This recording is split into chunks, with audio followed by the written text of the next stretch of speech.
vous allez comprendre que plusieurs personnes n'arrivent pas à vivre l'impact de toutes les promesses que Dieu leur avait promis.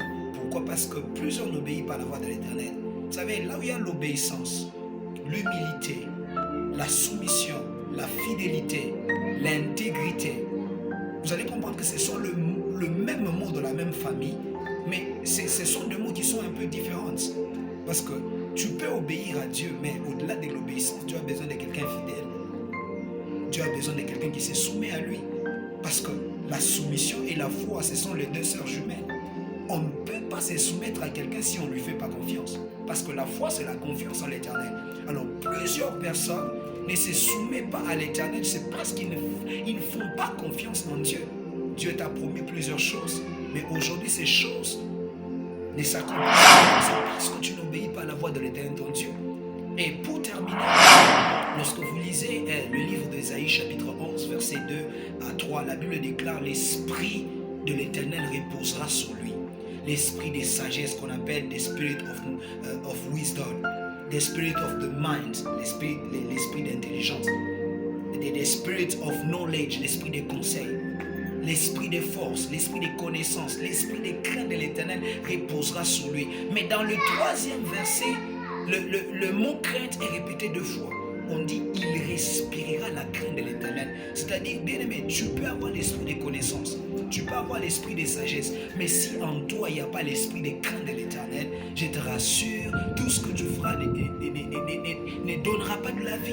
Il n'y aura pas la vie dans ce que tu feras. C'est ainsi que le mot crainte, dans Ésaïe chapitre 11, verset 2 à 3, le mot crainte est répété deux fois. La Bible dit il respirera la crainte, c'est-à-dire telle sera sa respiration. Là où il n'y a pas la crainte, il n'y a pas la vie. Tu peux avoir l'esprit de sagesse, mais si tu n'as pas l'esprit de crainte, tu n'es rien. Alors que la crainte apporte la sagesse. C'est ce que même Proverbe nous dit. Proverbe dit la crainte de l'Éternel est le commencement de la sagesse. Bien aimé, ne cherche pas d'abord la sagesse, ne cherche pas d'abord la connaissance, ne cherche pas d'abord la force, ne cherche pas d'abord d'autres esprits, mais cherche l'esprit de crainte de l'Éternel. Parce que quand tu respires la crainte, plus tu respires la crainte, plus la connaissance s'approche de toi. Plus tu respires la crainte de l'Éternel, plus la sagesse vient. Tu respires la crainte de l'Éternel, plus le conseil de l'Éternel est en train de venir. C'est ainsi que vous allez voir que beaucoup de gens sont en train de freiner les promesses que Dieu a fait sur leur vie. Pourquoi? Parce qu'ils ne sont pas obéissants. Obéissez à Dieu. Soumettez-vous à Dieu. Résistez au diable. Soyez des hommes d'humilité. Parce que Dieu fait grâce aux humbles. Et après, soyez fidèles à Dieu. Parce que la fidélité, c'est l'attachement. Quelqu'un qui est fidèle à Dieu, c'est quelqu'un qui est attaché à Dieu. Être attaché, c'est être scotché. Ça veut dire être... C'est comme une vis qu'on a scotché. Ça veut dire être attaché, être calé. Ça veut dire être... Je peux dire être soudé avec Dieu. Tu peux être obéissant, mais si tu n'es pas fidèle à Dieu, c'est rien.